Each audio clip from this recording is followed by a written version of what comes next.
Bueno, muy buenos días a todos. Yo soy el doctor Pablo Garay, otorrinolaringólogo y docente de la escuela.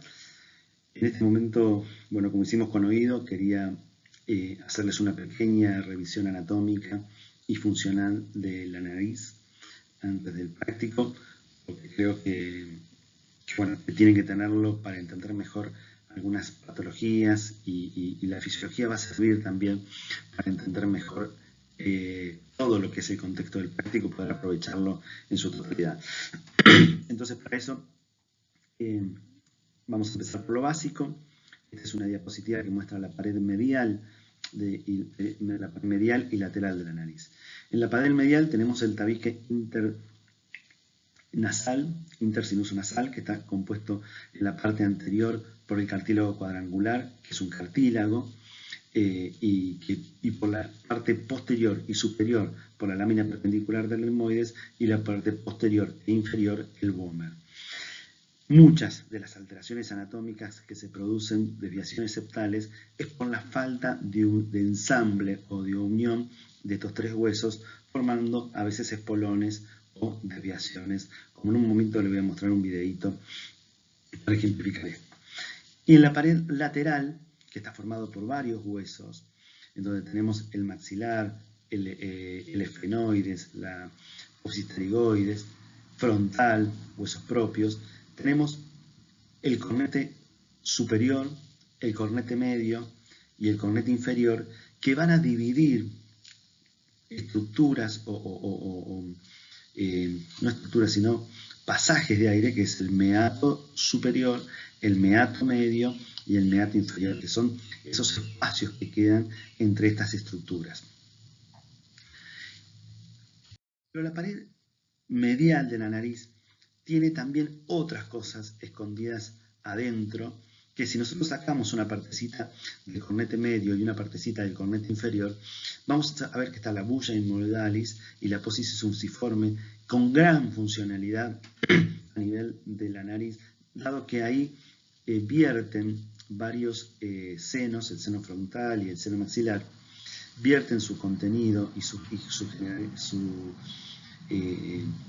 reciclaje de aire y permiten gran parte de la funcionalidad de esta nariz. Acá tenemos el unguis, que también se lo llama hueso lagrimal, porque la vía lagrimal entra por acá y tiene en este lugar, que por eso sacamos se extrajo parte del cornete inferior, la válvula de Hasner. Entonces, como yo lo voy a mostrar en la próxima diapositiva, la vía lagrimal tiene un punto superior y un punto inferior que se unen en el saco lagrimal, que está justamente detrás del unguis, y el saco lagrimal desemboca a través de un conducto que está en el meato inferior, o sea, en el espacio que está entre el cornete inferior y la pared lateral de la nasal, en la válvula de Hasner, que está inferior y anterior a la nariz. Es esa válvula donde desemboca la vía lagrimal, y es donde cuando nosotros inspiramos porque estamos llorando, es porque se desencadena un reflejo de una secreción que existe en ese lugar e instintivamente aspiramos para adentro.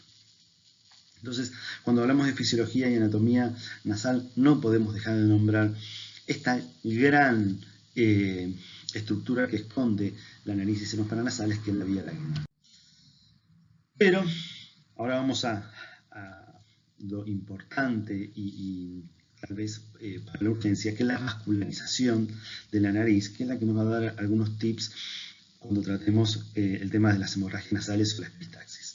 Básicamente tenemos, yo no le voy a dar todos los nombres anatómicos, eso lo tienen ustedes en los libros, pero le voy a dar lo importante y los tips que sirven para la práctica. Nosotros tenemos esta zona, que es el orificio del esfenoides, por donde sale la arteria esfenopalatina, rama terminal de la maxilar interna y de la carótida interna, y muy importante en las hemorragias cataclísmicas posteriores.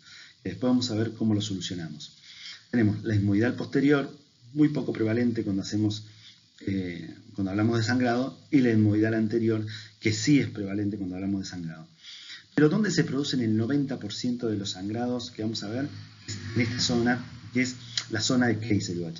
Es una zona donde se unen hacia arriba todas las ramas de la carótida interna y hacia abajo las ramas de la carótida externa, y forman este acúmulo de vascularización que, entre otras cosas, tiene un acceso directo con el dedo por los chicos y que genera la mayoría de las hemorragias que vamos a ver en consulta. Por eso es un lugar que tenemos que ver en primera instancia si el paciente no sangra de ahí, porque si sangra ahí con algodón lo solucionamos. Ahora, si sangra de esta arteria, no lo solucionamos con un algodón, lo solucionamos probablemente con quirófano.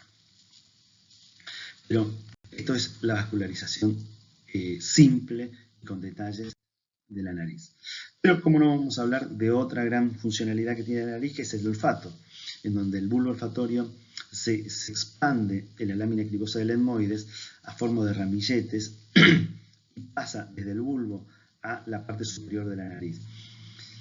Ustedes se acuerdan de la lámina cribosa del etmoides llena de orificios por donde pasan estos bulbos, que a veces un traumatismo nasal genera un mecanismo de cizalla en estos orificios, seccionando estas terminales nerviosas y produciendo falta de olfato postraumática. Y ahora, volviendo un poco a la pared lateral de la nariz, pero ya sin recubierta por la mucosa, vamos a ver de forma más natural, como lo vamos a ver después en un video, el cornete superior, difícil verlo en un examen de rutina, cornete inferior, cornete medio y cornete inferior, piso de las fosas nasales y la coana, y acá estaría la salida de la trompa de Eustaquio, elemento que vimos cuando vimos hipoacusia. Estos son preparados que vamos, con los que vamos a trabajar en el práctico. Decidí mostrárselos ahora para ganar tiempo. Estos preparados, el objetivo que tienen es enseñarle cómo vamos a hacer un taponaje anterior y posterior, enseñarle un poquito el tema de traumatismos nasales y vamos a describirlos un poquito. Acá tenemos el esfenoides, el cornete medio, cornete inferior, agujero esfenopalatino, muy importante para la práctica que vamos a hacer, huesos propios de la nariz que están articulados con la apófisis ascendente del maxilar. Acá tenemos de vuelta piso de seno maxilar, piso de fosas nasales, cornete inferior, cornete medio, esfenoides, fosa cerebral anterior. Y en esta especial importancia quiero que pongan atención en las coanas, porque es donde nosotros probablemente vamos a trabajar para poner los taponajes que tienen una inserción posterior. Bueno, pero también vamos a hablar de algunas otras cosas que son muy importantes y que una visión anterior de la nariz nos permite tener idea de lo anatómico y funcional. Nosotros, esta es una visión anterior donde tenemos el tabique nasal que divide ambas fosas nasales en fosa nasal derecha y fosa nasal izquierda, el cornete inferior, el cornete medio homolateral, huesos propios y rama ascendente del maxilar superior. En este lugar, la unión del meato del cornete inferior y cornete medio es donde se alojan muchas de las cuerpos extraños en los chiquitos, y que también vamos a hacer un ejercicio en el práctico de las diferentes alternativas para solucionar eso. Como no podría ser de otra forma, también un elemento importante de la funcionalidad nasal es la válvula. La válvula nasal es un mecanismo de apertura y cierre que está compuesto por el cartílago alar, que con un músculo lo abre y lo cierra. Es uno de los lugares más estrechos y que genera más resistencia en la nariz, en toda la vía aérea, entre la válvula nasal y las cuerdas vocales son los lugares más estrechos que tiene en la entrada de aire a los pulmones. Ahora yo quería hacer un ejercicio como para redondear un poco los alcances de una buena fisiología nasal. Entonces yo quería contarles que nosotros, si vamos a la Masa de Barambio, que se ubica en la Antártida y que tiene entre 25 y 35 grados bajo cero en invierno, nosotros podemos estar ahí, de hecho va gente y respira ahí.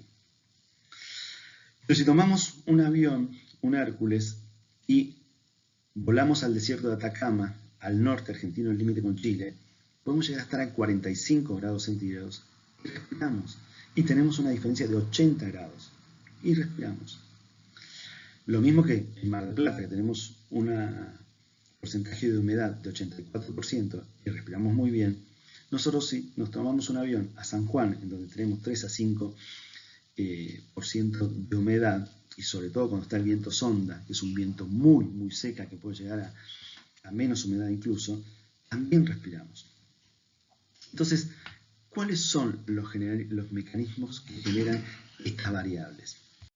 Estas variables básicamente son generadas por la secreción mucoide y el agua que segregamos todo el tiempo en la nariz y que bañan todas las estructuras que acabamos de nombrar, el ciclo nasal, que básicamente es que nosotros respiramos por una fosa nasal el 30% del caudal y por la otra el 70%, y mientras la que respira el 70% funciona, la que respira el 30% se limpia, y ese ciclo cambia en una persona de 15 años cada 4 horas. O sea, cada 4 horas se invierte la mecánica ventilatoria, y mientras una fosa nasal funciona y se baña de moco, la otra se limpia de todas las partículas que quedaron. Eso cambia particularmente cuando nos acostamos, porque ahí generan otros mecanismos que es el decúbito. Normalmente si nos acostamos con la fosa nasal derecha hacia arriba, esta se funcionaliza y la izquierda, por la ingurgitación de flujo, porque son órganos eréctiles, se congestiona y se tapa. Si nos damos vuelta, eso pasa y vamos a encontrar en los pacientes que lo notan como una variable patológica, pero en realidad es una variable funcional normal. Luego tenemos el mecanismo ciliar, que es una serie de barridos funcional que tiene la nariz, que genera que el moco y las partículas vayan la mayoría hacia a nivel del piso de la fosa nasal y después las traemos, y genera un mecanismo de limpieza porque muy poco se soluciona cuando nos sonamos la nariz y salen las secreciones por vía anterior. Y después, la gran capacidad que tiene la mucosa que reviste todas las estructuras de la pared lateral y medial de la nariz para generar mecanismos de resistencia para que las partículas queden pegadas en el moco y sean después eliminadas a través de las secreciones nasales y normalmente tragadas como pasa. Entonces, estos mecanismos son los que generan todas esas alteraciones que habíamos visto. ¿Para qué? ¿Para qué es esto? Para que el aire llegue a temperatura corporal, con saturación de agua y libre de partículas a nivel del alvéolo pulmonar. Ese es el objetivo, nada más ni nada menos que ese. También existen, para que esto suceda, 3 corrientes de aire en la nariz, que son las corrientes funcionales. Una inferior, la media, la que tiene más caudal y seguramente la que genera, la que tiene mejor regulación, son las que se llevan entre el 85% y el 90% de todo el flujo. La superior, que tiene un mecanismo de remolino a través del conete superior, que genera de que las partículas y el aire estén más tiempo en esta zona para que tome contacto con las partículas olfatorias y nosotros podamos llegar a sentir que estamos respirando. Esta sería parte importante también de esa fisiología. Ahora, volvamos a lo que decíamos recién. ¿Cómo llega el aire a los pulmones, entonces? Para redondear y por si quedó alguna duda. Todas estas variables que existen en el aire que está por fuera de la nariz hace que cuando entre, gracias a una respuesta biológica, llegue a los alveolos pulmonares en estas condiciones. A temperatura corporal, libre de partículas y bacterias, con saturación de agua y gracias al olfato diferenciando o distinguiendo diferentes sustancias. Un poco por si no había quedado claro, me pareció que esta diapositiva lo iba a redondear un poquito más. Ahora, si no ventilamos por la nariz, ¿cuáles serían las consecuencias? El aire no llega al pulmón en las mejores condiciones, tendríamos que respirar por la boca y la boca consigue algunas, pero no todas las mejores condiciones. El moco, destinado a limpiar, acondicionar y humidificar el aire, no se utiliza y genera mecanismos inflamatorios, rinitis y procesos alérgicos exagerados por la mala dinámica nasal y por la falta de flujos paralelos, se convierten en flujos turbulentos que generan un mecanismo de inflamación. El macizo facial se adapta a esta disfuncionalidad generando adaptaciones anatómicas. Ya escuchamos hablar del paladar ojival, quiere decir que el paladar se va hacia arriba generando más condiciones en la cavidad nasal, pero quitándole estructura y espacio a la nariz y muchas veces desviando, produciendo alteraciones de la anatomía de la nariz. Y el paladar ahí se hacia arriba, los dientes se amontonan y generan mala implantación dentaria. Por eso que hoy están en boga la estética en los dientes. Nosotros no podemos generar una estética en los dientes con ortodoncia si no generamos condiciones anatómicas que sean funcionales, porque si no los brackets van para un lado y la naturaleza tira para el otro, y generalmente les aseguro que gana la naturaleza, porque la función nasal tiene que estar libre para que los dientes y los brackets se alineen y los brackets sean funcionales. Bueno, acá vamos a ver dos cirugías, una en la fosa nasal del lado derecho de la pantalla. Vamos a ver una cirugía de las dos fosas nasales que vamos a tener con un endoscopio. Primero la fosa nasal izquierda y después la derecha. La derecha tiene una desviación de cartílago septal, y la de la izquierda de la pantalla vamos a ver el mismo caso, pero resuelta la cirugía del cartílago, y vamos a ver mejor la estructura y cómo mejora la permeabilidad de la fosa nasal. Entonces, para empezar, esta es la fosa nasal izquierda. A la izquierda tenemos el tabique. Acá está la desviación de tabique, al fondo se ve el cornete medio, a la izquierda e inferior el cornete inferior, y esta es la desviación de tabique.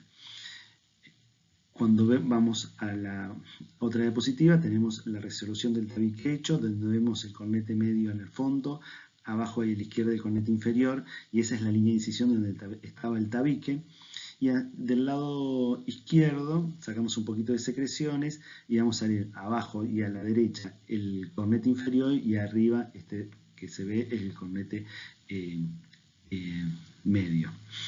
Es una estructura funcional, la idea es que lo vean y ver la anatomía real, ver la anatomía digamos in situ, ver la anatomía que van a ver en el consultorio y en los pacientes de una forma más detallada y con ayuda de la tecnología.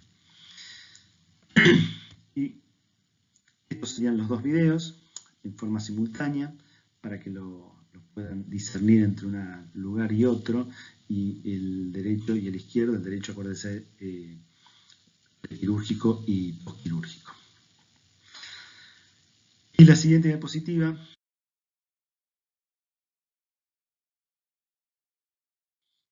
es un poco para terminar, en donde, bueno, les dejo un mail para consultas. La idea es que pueden volcar en ese mail cualquier tipo de consultas con respecto a la especialidad o de la forma en que le gustaría encarar los seminarios y los prácticos, y sugerencias que puedan aportar siempre van a ser bienvenidas.